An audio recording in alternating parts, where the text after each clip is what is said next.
It is important to follow RCRA regulations, but it is also important to ensure your health and safety by using proper personal protection equipment, or PPE, and using best management practices.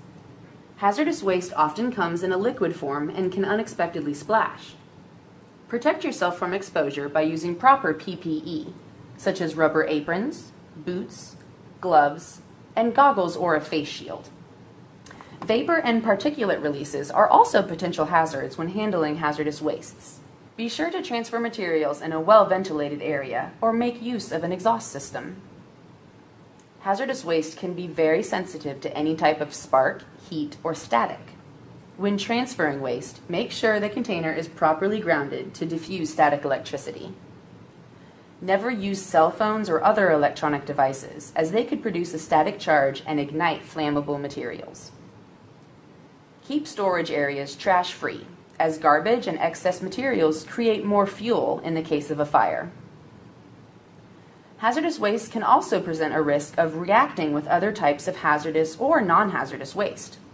Chemical reactions can become explosive when incompatible substances are mixed. Be sure the waste you are transferring is segregated to the proper area.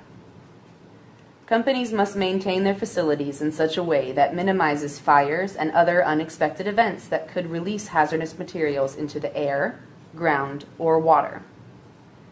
This includes maintaining equipment that may be needed in the event of an emergency. Equipment such as internal alarms or communication systems, telephones or radios, and fire extinguishers must be regularly checked and maintained. Halls and aisles must be kept free of clutter so emergency equipment and personnel can have unobstructed access in an emergency.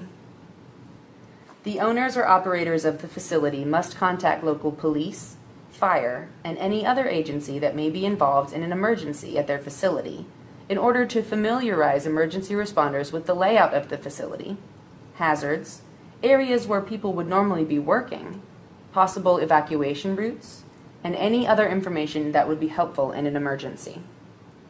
Local hospitals should be contacted to inform them of types of injuries or illnesses which could result in the event of an emergency. If any potential responding agency refuses to participate, the refusal must be documented by the owner or operator of the facility. Contact your supervisor if you have any questions about the hazardous waste in your area.